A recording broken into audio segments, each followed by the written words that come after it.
Donc il est vrai, c'est ce qu'on vient de nous dire, que ce qui préoccupait les Français, c'était les questions de prélèvement obligatoire, de fiscalité, de pouvoir d'achat.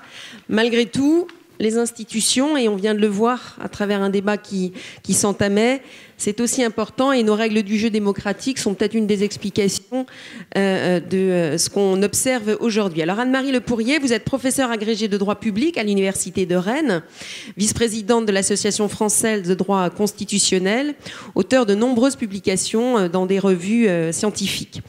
Vous avez quelques femmes dans cette salle. Et vous en aurez encore plus à l'issue de notre table ronde. Elle a beaucoup travaillé, Anne-Marie, sur les notions de souveraineté nationale. Vous déplorez notamment l'irruption dans notre droit des désirs individuels au détriment de l'intérêt général. C'est précisément ce dont nous parlait tout à l'heure Jean-Pierre Chevènement, le fameux droit des minorités. Donc moi j'ai une première question, puisque Bruno en a fait état. Démocratie représentative, démocratie directe et démocratie représentative et démocratie participative. Vous vous souvenez de ce qui a été inventé, je ne citerai pas son nom, ça lui ferait de la publicité. Voilà, si vous pouvez nous faire part de votre analyse. Merci beaucoup, Madame le Président. Alors, je voulais vous dire tout d'abord que je ne défends jamais ma boutique, c'est-à-dire que je ne suis pas une folle des réformes institutionnelles. Je voudrais vous avouer mon éternel scepticisme, voire même mon agacement, concernant la capacité des réformes institutionnelles à remédier à des crises, qu'elles soient sociales, qu'elles soient économiques, ou ici, essentiellement, une crise politique. Il faut bien la nommer, celle-là, elle est vraiment politique. Ne faisons pas semblant d'imputer aux institutions la responsabilité de nos mœurs, de nos comportements, de nos incuries et de nos mauvais choix. J'ai vécu et enseigné au total pendant 6 ans à la Martinique. Du matin au soir, il n'était question que des réformes statutaires, obsessionnelles, à un tel point que j'avais publié dans le France Antilles un article intitulé « Le statut nouveau est arrivé », où je me moquais de leur obsession statutaire et de la volonté systématiquement de penser que si la Martinique allait mal, c'était la faute du statut de la Martinique. Et évidemment, on a changé le statut de la Martinique au bout de 3 référendums, et évidemment, ça n'a strictement rien changé, et je peux vous garantir que ce n'est pas le changement de statut de la Corse qui va non plus remédier aux problèmes insulaires. Je connais l'histoire. Ce ne sont pas les réformes institutionnelles qui remédient aux problèmes sociaux qui sont liés aux mœurs et au comportement. Donc, j'ai une ironie assez désabusée quand je lis le projet de révision constitutionnelle encore déposé devant le Parlement, qui prétend nous apporter une démocratie plus représentative, plus responsable, plus efficace. L'intitulé présomptueux me fait déjà passablement sourire. Alors, sur la question de la démocratie représentative, la démocratie directe, bien entendu, les grands pays comme le nôtre, Jean-Pierre Chevènement l'a dit, doivent avoir un gouvernement représentatif majoritairement. La question qui se pose est de savoir si on peut ou on doit articuler la démocratie directe avec une démocratie principalement représentative. Alors, je précise tout de suite au niveau des concepts que la vraie démocratie, elle est directe ou elle n'est pas. Démocratie représentative, déjà, c'est un oxymore. Hein. Bon, la vraie démocratie athénienne, celle de Rousseau, c'est la démocratie directe. Simplement, on a admis pour des raisons politiques et pour des raisons à la fois également liées aux grands États qui votent beaucoup de lois que ce n'était pas possible d'appeler le peuple en permanence sur l'agora pour voter lui-même les lois. Donc, on doit faire avec la démocratie représentative pour plusieurs raisons. Mais est-ce qu'on peut l'articuler? Alors, non seulement on peut, mais on doit.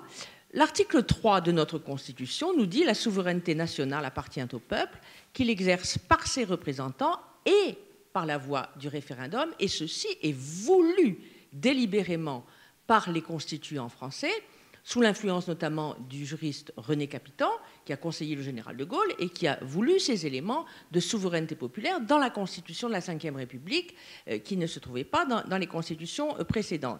Et René Capitan lui-même, c'est d'ailleurs a subi l'influence d'un grand juriste alsacien qui s'appelait Carré de Malberg, et qui a écrit un très bel article superbe en 1931 à la Revue du droit public, et cet article s'intitule « Considérations théoriques sur la combinaison du référendum avec le parlementarisme ». Et je vais vous lire sa phrase parce qu'elle me paraît résumer la nécessaire, je dirais, articulation du référendum et de l'idée de représentation. Il nous dit ceci, Karen Malberg, « Seul le référendum apparaît comme un complément suffisant de l'idée de représentation, parce que seul il satisfait le concept sur lequel repose le régime représentatif, à savoir que par les élus, c'est le sentiment du corps populaire qui se manifeste. Et, dit-il, ce concept a pour conséquence nécessaire la reconnaissance du droit pour les citoyens de manifester un sentiment contraire à celui qui, sur un point déterminé, a été manifesté en leur nom par leurs représentants. » Et je pense que cette idée que le peuple puisse, sur certaines grandes questions touchant à son contrat social, puisse dire là-dessus, il y a un doute, on n'est pas certain que tout de même le peuple souverain soit vraiment d'accord, faisons le test et appelons-le aux urnes où il vote après passage dans l'isoloir, après une campagne référendaire, en son âme et conscience, et non pas avec des tweets sur Internet ou voter devant un ordinateur. Donc il y a une démarche citoyenne qui se fait dans l'isoloir, à la mairie, on va au bureau de vote. Le référendum a des formes à respecter. Hein, c'est pas l'anarchie, c'est pas le bistrot du commerce. Donc moi je suis une partisane. Alors qu'est-ce qui se passe? Bien, je vois bien que dans cette Ve République, qui a été marquée du sceau de la démocratie directe, et ce n'est pas des petits sujets que le général de Gaulle posait aux Français. Hein. La guerre d'Algérie, on ne peut pas imaginer plus clivant. C'était terriblement clivant. Et justement, il savait qu'il avait besoin de la légitimité populaire pour ces questions. Plus l'engagement de responsabilité, car il posait la question de confiance. Il disait, si sur ce point-là, vous ne me suivez pas, eh bien, je m'en irai, parce que j'estimais, c'est exactement le 49-3, en quelque sorte, qu'il posait au peuple français. Et donc, il me semble que c'est l'abandon total de la démocratie directe qui est à l'origine d'une frustration des Français, et que ce ne serait pas une mauvaise chose de l'introduire, mais alors, pas sur le modèle américain ou suisse, où les gens vont aux urnes pour un oui ou pour un non, se prononcer sur, je sais pas, la nature des appâts dans la chasse à l'ours ou des choses stupides. Je trouve que nous pourrions nous inspirer d'un modèle à côté de chez nous, une démocratie parlementaire qui date de 1947, c'est l'Italie.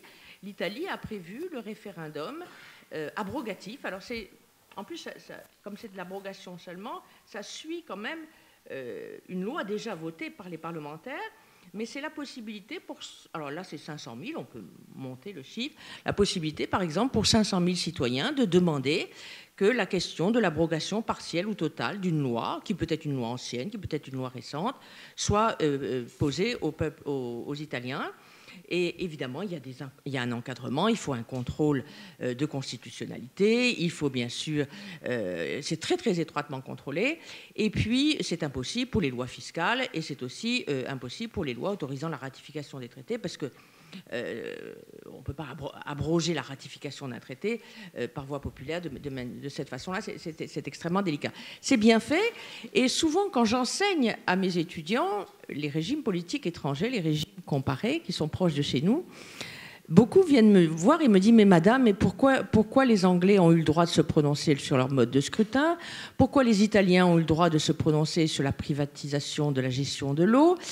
Pourquoi ici ou là, les gens sont... Et puis nous, les Français, on n'est jamais consultés, on ne peut pas se prononcer. » Je dis bah, « Écoutez, depuis 2005, on n'a plus le droit, manifestement, de se prononcer, puisqu'on avait peut-être mal voté.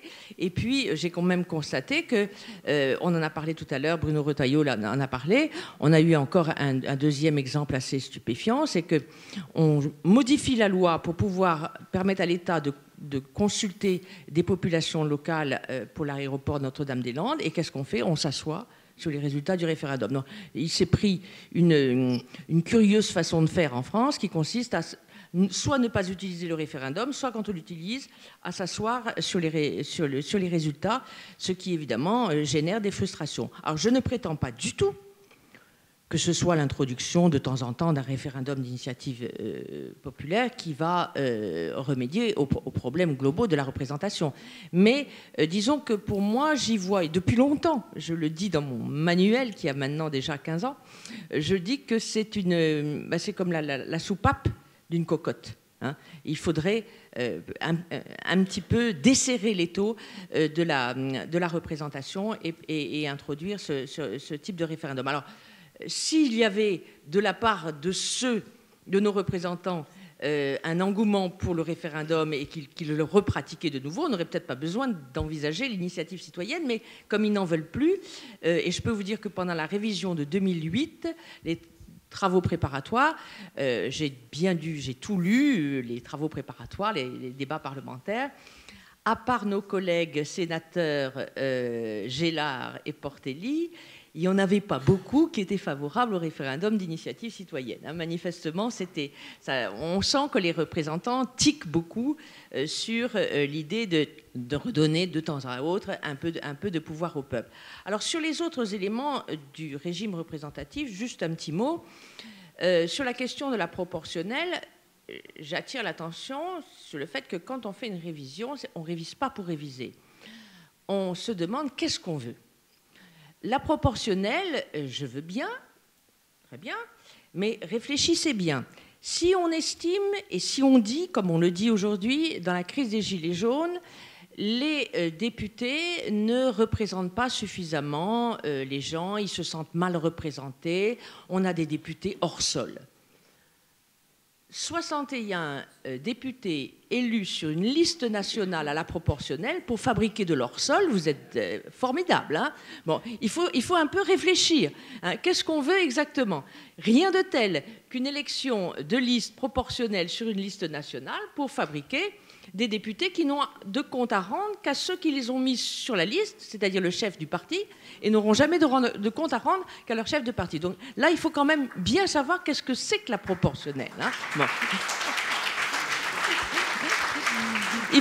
Je veux bien l'idée d'un miroir, d'une représentation qui permettrait à chacun d'avoir un nombre d'élus proportionnel, mais attention, là encore, c'est René Capitan qui avait très bien dit les choses. Le soir d'une élection à la proportionnelle, quand aucun parti n'a la majorité, qu'est-ce qui se passe? Regardez ce qu'a dû faire Mme Merkel. Elle a mis près de 6 mois à composer un gouvernement. Elle est allée d'abord voir les Verts et les centristes pour leur demander de faire une coalition. Au bout d'un mois, ça n'a pas marché. Ah bon, alors elle est revenue faire une coalition avec les socialistes, et c'est la deuxième grande coalition en Allemagne depuis quelque temps. Le résultat, c'est pas compliqué. L'AfD, l'extrême droite, est montée. C'est pas compliqué, puisque quand vous avez la droite et la gauche qui s'unissent pour gouverner ensemble, les gens qui ne sont pas contents du résultat, qu'est-ce qu'ils font? Ils vont voter dans les extrêmes à côté. Hein. Donc il faut bien réfléchir aux conséquences. Bon, la proportionnelle, c'est connu depuis toujours, René Capitan l'avait dit, aboutit à la confiscation du choix populaire. On croit que c'est plus démocratique, les effets pervers ne sont pas évidents du tout. Hein. Donc il faut bien réfléchir à tous ces éléments avant de se lancer. Et donc, quant à la réduction du nombre de sénateurs et de députés, alors, le projet de révision est antérieur à la crise des Gilets jaunes, mais quand même, je me dis, mais il y a quelque chose qui ne colle pas, quoi. J'entends des gens dans les réunions qui disent « Oh, surtout en milieu rural, on n'est pas bien représenté, on n'est pas assez bien représenté. » Et d'autres vous disent « On va supprimer le Sénat. » On ne supprime pas le Sénat si on estime que le milieu rural n'est pas suffisamment représenté. Il faut savoir ce qu'on dit. Il ne faut pas prôner des choses absolument contradictoires. Bon, il est évident que le Sénat assure la représentation des collectivités territoriales et que c'est certain que le tissu rural est essentiellement représenté au Sénat.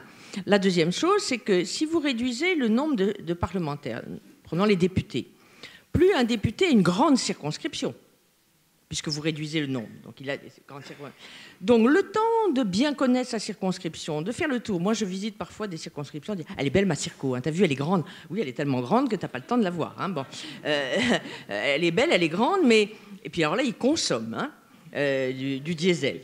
Bon, pour faire le tour de la circonscription. Il est évident que plus vous agrandissez les circonscriptions, arithmétiquement, moins il y a de représentation, ou en tout cas moins de capacité de faire remonter tout ce qu'on observe. Donc, attention, c'est-à-dire que posons bien les questions et réfléchissons à fond sur qu'est-ce que c'est que la notion de représentation et quels sont les effets éventuellement pervers des révisions qui sont proposées comme ça un petit peu à la va-vite.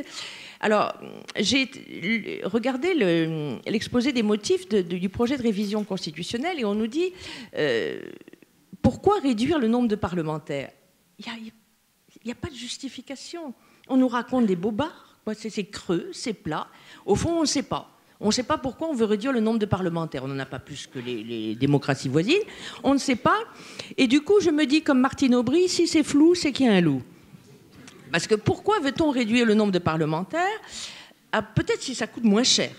Ah oui, ça fait moins d'indemnités, moins de ceci, moins de cela. Bon, alors si c'est une question de prix, qu'on le dise alors dans l'exposé des motifs de la loi. Qu'on le dise carrément, on va faire des économies en réduisant le nombre de parlementaires. Mais ce n'est pas ça qui est dit. On vous explique que ça va fluidifier le travail législatif. Il ne faut pas du tout. Bon. Et il n'y a aucune adéquation entre la mesure et ce que l'on veut faire. Ou alors, on se dit peut-être, et ça c'est pas avouable, que l'exécutif dominera beaucoup plus facilement des assemblées qui seront réduites.